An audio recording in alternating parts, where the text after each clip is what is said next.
అపోస్తలుల కార్యములు 2వ అధ్యాయము 37వ వచనం దగ్గర నుండి చదువుతున్నాను, వినండి. వారు ఈ మాట విని హృదయములో నొచ్చుకొని, సహోదరులారా, మేమేమి చేతుమని పేతురును కడమ అపోస్తలులను అడుగగా, పేతురు, మీరు మారు మనస్సు పొంది పాప క్షమాపణ నిమిత్తము ప్రతివాడు యేసుక్రీస్తు నామమున బాప్తిసము పొందుడి, అప్పుడు మీరు పరిశుద్ధాత్మను వరమును పొందుదురు. వారు ఈ మాట విని, ఏ మాట? యేసును గురించిన మాట. పేతురు చెప్పిన దేవుని వాక్యం విని, పేతురు ప్రసంగించిన ప్రసంగం విని, ఏంటా ప్రసంగ సారం? 40వ వచనం.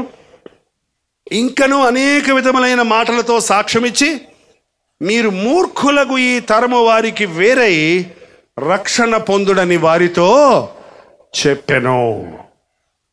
మీరు ఇంకా ఎన్నో మాటలు చెప్పాడంట.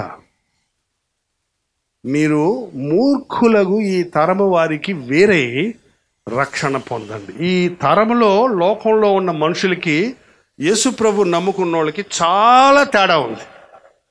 వాళ్ళు మూర్ఖులు, అజ్ఞానులు, సాతాను కట్లలో ఉన్నవారు, పాపపు సంఖ్యలలో ఉన్నవారు. నువ్వు క్రీస్తు రక్తంలో కడగబడిన వాడివి, విమోచించబడిన వాడివి, పరలోక రాజ్యం కొరకు సిద్ధపడుతున్న వాడివి. నీ స్వభావానికి వాళ్ళ స్వభావానికి తేడా ఉండాలి. కొంతమంది చెప్తే ఇందులో ఏముందండి, అందరు చేస్తున్నారు కదా అంటారు కొంతమంది. అందరూ చేసినా నేను చెయ్యను. 30 దినాలు ఎవడైనా మోకరించి ఏ దేవుడికైనా ప్రార్థిస్తే అతన్ని సింహాల గుహలో వేసేస్తాను అన్నాడు రాజు. అందరూ ప్రార్థన మానేశారు. కానీ యథావిధిగా దానియేలు మేడగదిలోనికి వెళ్ళి కిటికీ తలుపులు తెరిచి ముమ్మారు మోకాళ్ళలోని ప్రార్థించాడు. సింహాల నోళ్లు మూయించగలిగాడు. బూరలు ఊదినప్పుడు సకల జనులు వెళ్ళి ఆ రాజు పెట్టించిన విగ్రహానికి మొక్కారు. శద్రకు మేషకు అబేద్నెగోలు అన్నారు, మా దేవుడైన యెహోవాకు తప్ప నేను ఎవరికి మొక్కను, మొక్కకపోతే అగ్నిగుండం లేస్తాం. మీ దేవుడు మిమ్మల్ని రక్షించడానికి సమర్థుడా? మా దేవుడు మమ్మల్ని రక్షించడానికి సమర్థుడు. ఒకవేళ రక్షించకపోయినా ఆ అగ్నిలో మేము కాలేనే పోతాం, కానీ ఈ విగ్రహానికి మేము వేరు, నువ్వు వేరు, నువ్వు వేరు. ఏమంటే కాలిపోయారు కదా, బుడిదైపోయారు కదా వాళ్ళు. బుడిదైపోయారా? రాజుగారు ఆశ్చర్యపడిపోయాడు. ఎట్రా ముగ్గురిని కదా మనం వేసాం, 4వ వాడు ఉన్నాడు ఏంటి అక్కడ? ఎవరా 4వ ఆయన? ఎవరండి? నువ్వు శ్రమల ద్వారా వెళ్తున్నప్పుడు, నిందల ద్వారా వెళ్తున్నప్పుడు, క్రీస్తు నిమిత్తమై నష్టపోయినప్పుడు, క్రీస్తు విషయమై శ్రమ పడుతున్నప్పుడు, క్రీస్తు విషయమై బాధపడుతున్నప్పుడు, క్రీస్తు విషయమై నీవు అపహాసాల పాలైనప్పుడు, నీ క్రీస్తు నీతోటే ఉన్నాడు, నిన్ను ఆదరిస్తూ ఉన్నాడు. వెంట్రుక కూడా కాలిపోదంట. అంత నొప్పుల్లో వేస్తే వెంట్రుక కూడా కాలేదట వాళ్ళది. పొయ్యి దగ్గర ఇట్టంటేనే టపటప కాలిపోతుంటాయి కదమ్మా మీకు. వెంట్రుక పొగాసన కూడా రాలేదంట అసలే. అంటే అది నిజం నొప్పి కాదనుకున్నారా? వాళ్ళని తోస్తానికి వచ్చిన వాళ్ళు తోస్తే పటపట కాలిపోయారు అంతే వాళ్ళు. మళ్ళీ ఆ సింహాల గుహలో రాత్రంతా కూర్చున్నాడు దానియేలు. సింహాలు నోరు మెదపలేదంటాం, ఊపిరి కూడా గట్టిగా పీల్చుకోలేదు, కూర్చున్నాడు. ఆకలి మండిపోతున్నాడు. ఆకలి లేదనుకున్నారా? ఆకలి వేస్తున్నా, ఎదురుగుండా తినటానికి మాంసం ఉన్నా దేవుడు వాటి నోర్లు మోయించాడు. దానియేలుని పైకి తీసినప్పుడు ఆయన మీద పితరులు చెప్పిన వాళ్ళు కింద పడితే లాక్కొని పీక్కొందన్నాయి అంటాయి. అయ్యే సింహాలు. దేవుని కోసం నువ్వు నిలబడితే నువ్వు కాపాడబడతావు.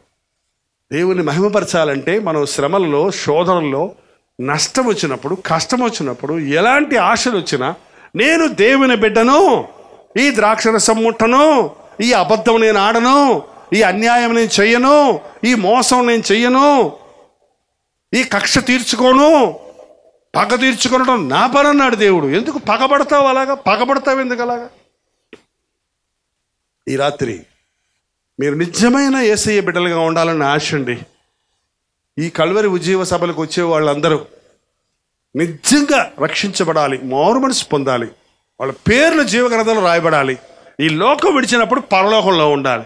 అది అందుకోసమే నేను మీటింగ్లు పెడుతున్నానండి. వేరేం ఉద్దేశాలు లేవు మాకేం అక్కర్లేదు. మేమేం సంఘాలు పెట్టాం. 43 సంవత్సరాల నుంచి సేవ చేస్తున్నాను. నేను ప్రసవ వేదన పడి కన్నా చెన్నైలో ఉన్న ఒక సంఘం తప్ప అక్కడక్కడ 2-3 సంఘాలు కట్టాను, కానీ అక్కడ సేవకులను పెట్టి అప్పచెప్పేశాను. నేను సంస్థగా నడిపించను. ఎందుకంటే ప్రభువు నన్ను సర్వలోకానికి వెళ్ళి సర్వ సృష్టికి సువార్తను ప్రకటించమన్నాడు. సంఘాల్లో ఉన్నవాళ్ళు వేరు చేసి సంఘాలు పెడతాం నా పద్ధతి కాదండి. ప్రభు ఉద్దేశం కాదు. సంఘంలో ఉన్న వాళ్ళని ఉజ్జీవింపచేసి మీ సంఘంలోనికి మంచి విశ్వాసులుగా మీరు వెళ్ళాలి. మీ దేవుని సేవకుల దగ్గర మీ సంఘంలోనికి వెళ్ళి మీరు మాదిరిగా అక్కడ జీవించాలి. మిమ్మల్ని చూసి మీ సంఘం అంతా మారిపోవాలి. మీ ప్రార్థన ద్వారా మీ సంఘంలో ఉజ్జీవం రగులుకోవాలి.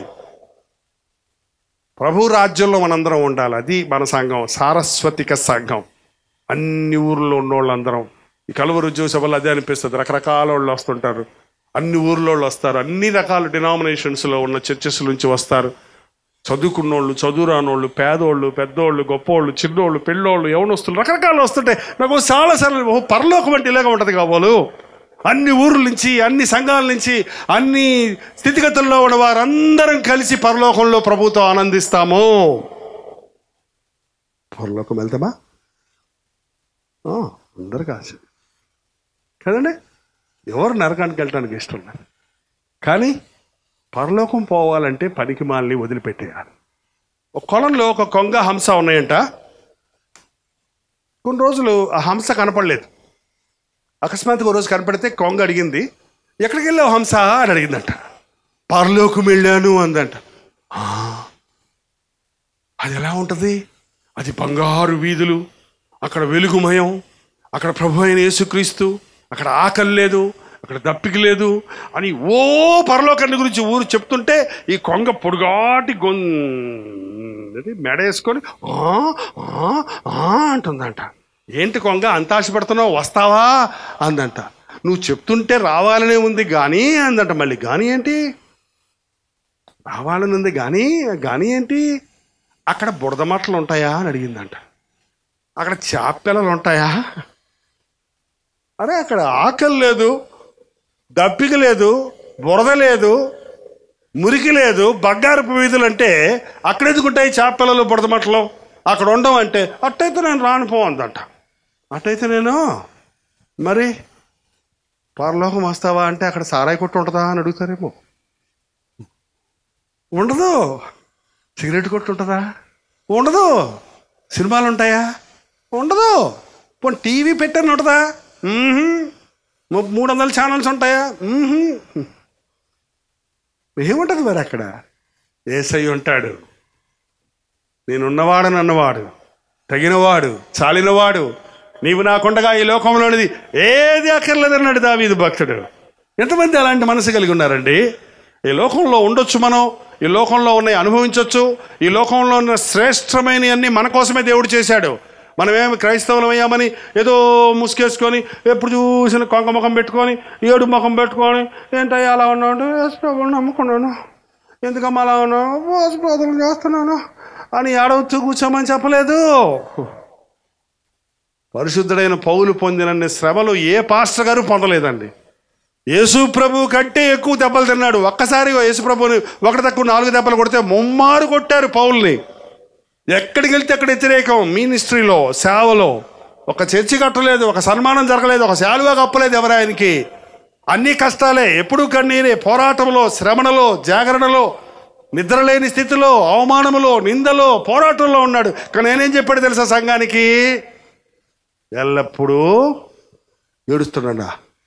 సంతోషంగా ఉండండి. మరల చెప్పుదును, ప్రభువునందు ఆనందించండి. Rejoice in the lord. ప్రభువునందు ఆనందించు. సారాయిలో, లోకంలో, పాపంలో, టీవీ ముందు, క్రికెట్ ముందు లేని ఆనందం యేసయ్యలో ఉందండి. అందుకే అవన్నీ వద్దనుకొని యేసయ్యను పట్టుకున్నాను. నా యవ్వన కాలంలో 18 ఏళ్ళు యవ్వనస్తుడిగా ఈ రోజు వరకు నాకు బోరు కట్టలేదు యేసు ప్రభు. ఇంకా చాలే ఈ భక్తి అనుకోలేదు. ఇంకెన్ని రోజులు యేసు ప్రభు కోసం అన్ని నోరు కట్టుకోవాలి, చేతులు కట్టుకోవాలి, మూతి కట్టుకోవాలి. 40 రోజులు ఉంటే సరిపోద్ది అనుకుంటున్నారు కొంతమంది. 40 రోజులు సిగరెట్ ముట్టకుండా, 40 రోజులు అబద్ధాలు ఆడకుండా, 40 రోజులు నీసు తినకుండా ఉంటే కొంతమంది లెంట దినాల్లో ఉంటారు, ఇంకా కొంతమంది భక్తులు కొన్ని రోజులు ఫాలో చేస్తారు. ఆ 40 మాత్రం నిష్టగా ఉంటే తర్వాత ఏమన్నా చేయొచ్చు. మళ్ళీ అప్పుడు ఎన్ని కోళ్ళని తినొచ్చు, ఎన్ని బాటిల్ తాగొచ్చు. అట్లా కాదు, ఇది అట్లా కాదు. యేసులో ఉన్న ఆనందం ఈ తరముతో మనం పోల్చుకోకూడదండి. లోకంలో వాళ్ళు ఇష్టానుసారంగా బతుకుతారు, వాళ్ళకి మనస్సాక్షి లేదు. ఈ లోకంలో యుగ సంబంధమైన దేవత వారి మనోనేత్రాలకు అజ్ఞానం గుడితనం కలుగు చేసి ఉంది. కానీ నువ్వు యేసుక్రీస్తులోని సౌందర్యాన్ని చూస్తున్నావు, ఆయన గొప్పతనాన్ని ఎరుగున్నావు, ఆయన రాజ్యం వరకు మనసు పెట్టున్నావు. మీరు క్రీస్తుతో పాటు లేపబడిన వారైతే పైన ఉన్న వాటి మీదనే కానీ భూ సంబంధమైన వాటి మీద మీ మనసు పెట్టుకొనకుడి. అక్కడ యేసుక్రీస్తు సింహాసనాసీనుడై కూర్చొని ఉన్నాడు. ఈరోజు రేపో మనం చనిపోతాం. ఎవడైనా చనిపోవాల్సిందే. గొప్పోళ్ళు చనిపోవాలి, చిన్నోళ్ళు చనిపోవాలి, పెద్దోళ్ళు చనిపోవాలి. మహాత్ములు చనిపోతారు, మనుషుడు చనిపోతాడు. కానీ మరణం తర్వాతే శాశ్వతమైన జీవితం ఉందండి. యేసుక్రీస్తు నేర్పించిన భక్తి సారం మరణం తర్వాత నీవు ఎక్కడికి వెళ్తున్నావు అన్నదే. నువ్వు పరలోక రాజ్య వారసుడు అవ్వాలంటే మారు మనసు పొందు, ఈ తరము వారికి వేరే రక్షణ పొందు. నీవు క్రీస్తు బిడ్డగా నీ జీవితంలో మార్పును చూపించు. నీ మాటల్లో, నీ క్రియల్లో, నీ తలంపుల్లో వాక్యానుసారంగా జీవించి కీడును మేలుతో జయించి లోకానికి యేసుక్రీస్తు ప్రేమను చూపించవలసిన వారిగా ఉన్నామండి.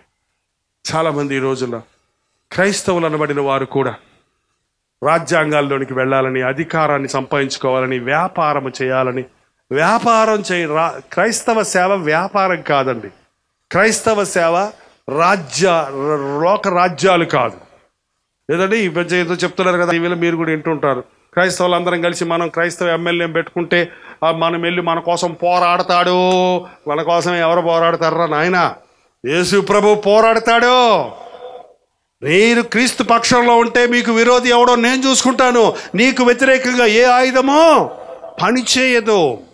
ఈ లోక అధికారాలు కాదు మనకు కావాల్సింది. దావీదుని రాజుని చేశారు కదండి, మనల్ని కూడా రాజుని చేస్తాడన్నాడు ఆయన. దావీదుని రాజుని ఎవరికి చేశాడు చెప్పండి చూద్దాం. తెలిసిన వాళ్ళు తొందరగా చెప్పండి, ముగించేస్తున్నాడు. ఎవరికి రాజు దావీదు? ఇశ్రాయేలు జనాంగానికి, లోకానికి కాదు. లోకానికి రాజుని చేయలే ఆయన్ని. ఇశ్రాయేల్ అంటే దేవుని కోరుకున్న బిడ్డలు. ఈ కొత్త నిబంధనలో దేవుని కోరుకున్నది సంఘం, విశ్వాసులం. మన మీద అధిపతుల్ని, సేవకుల్ని ఇచ్చాడు దేవుడు, అధికారులు ఇచ్చాడు. అంతేగాని లోకాన్ని పోయి విశ్వాసులు పరిపాలించాల్సిన అవసరం లేదు. 1000 ఏళ్ల పరిపాలన జరుగుద్దంట. ముందు నీ హృదయం సరిగా ఉంటే అప్పుడు నేను చెప్పేవన్నీ మీకు బాగా అర్థమవుతాయి. చచ్చిన వాళ్ళంట, చచ్చిన ప్రసంగాలంట, చచ్చిన వాళ్ళకి ఇస్తున్నారంట. అక్కడ ఏముంటది? చావు. ఏమంటే ఫిన్నీ అన్నాడు ఆ రోజుల్లో గొప్ప ఉజ్జీవకర్త.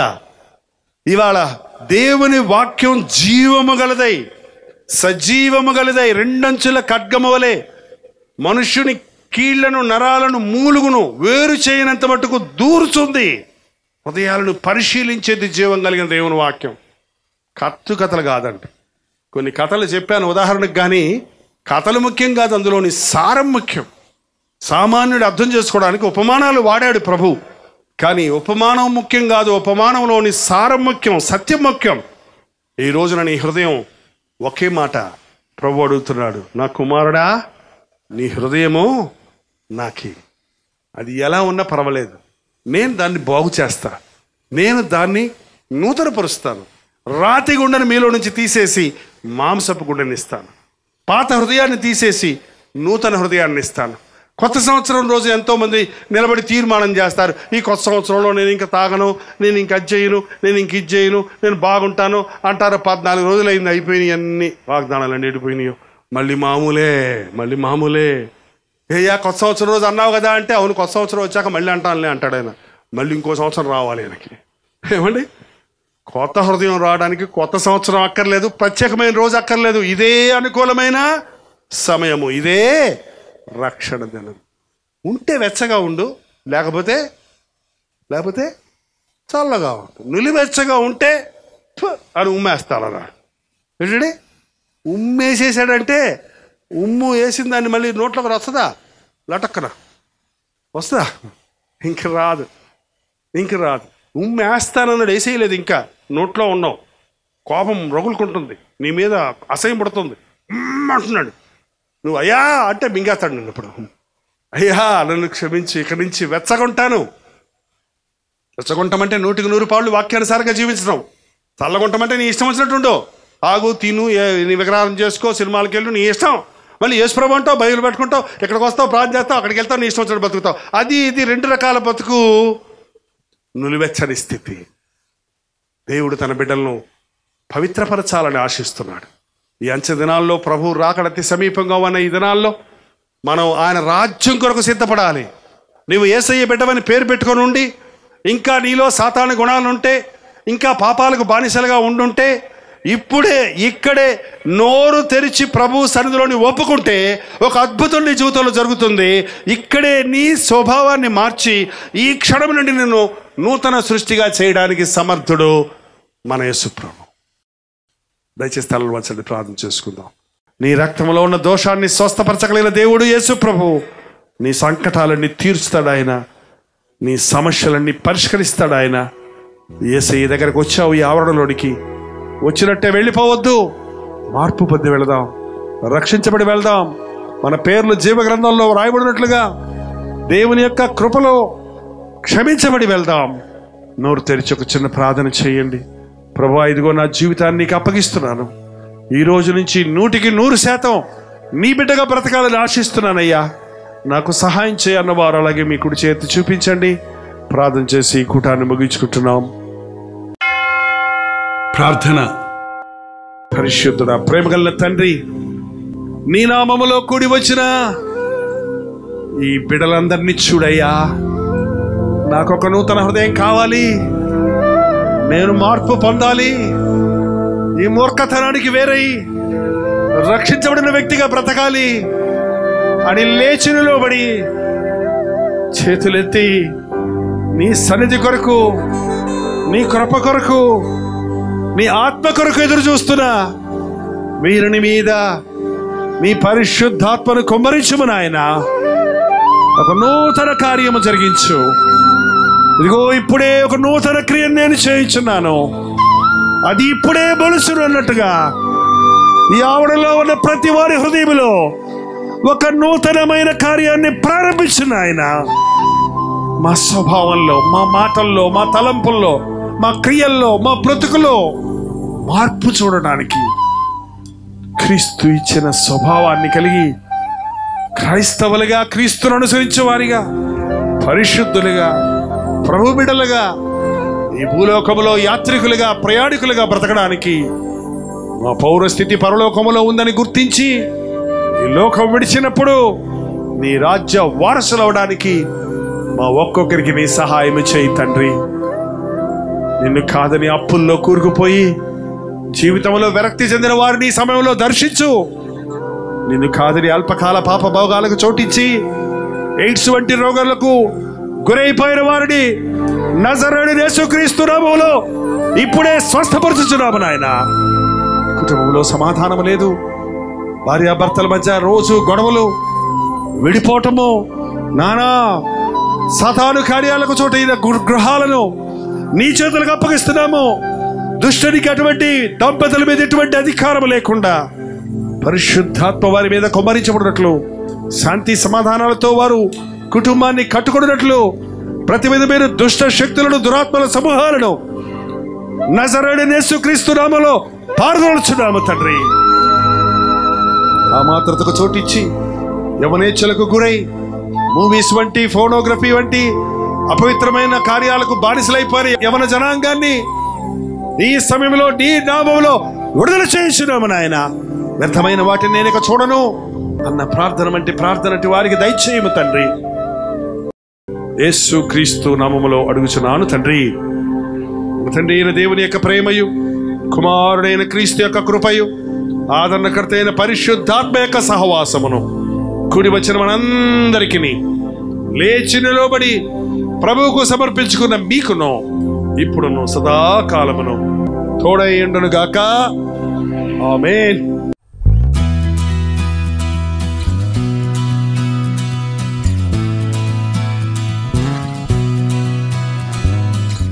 హల్లెలూయా. న్యూఢిల్లీ పరిసర ప్రాంతాల్లో ఉన్న వారికి శుభవార్త. ప్రవచితమైతే ఈ నవంబర్ 12వ తారీఖున YWCA కాన్స్టంటియా హాల్లో 1 డే గెట్ టుగెదర్ను న్యూఢిల్లీలో మీ కొరకు ఏర్పాటు చేస్తున్నాం. మధ్యాహ్నం 2 గంటల నుంచి 6 గంటల వరకు, అలాగే 6 గంటల నుంచి 9 గంటల వరకు జరిగే ఈ 2 సెషన్స్ తెలుగువారు, హిందీ వారు, తమిళ వారు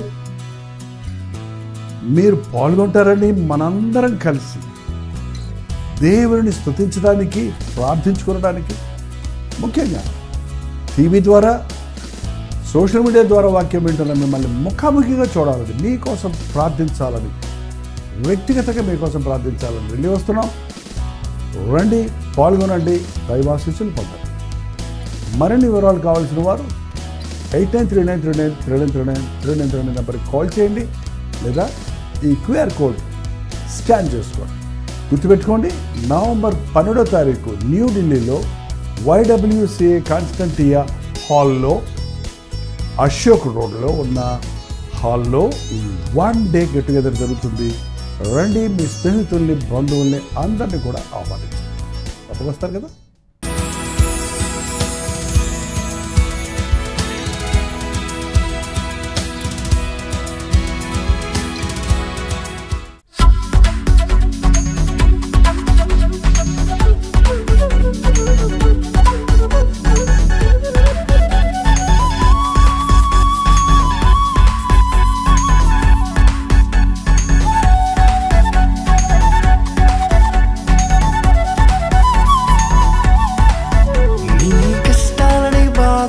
శ్రమలన్నీ తీర్చే అనాథుడు యేసే. నీ కష్టాలని, బాధలన్నీ, శ్రమలన్నీ తీర్చే అనాథుడు యేసే. ఆది నుండి ఉన్నవాడు ఆ దేవుడు, అద్భుతాలు చేసేవాడు నా యేసుడు.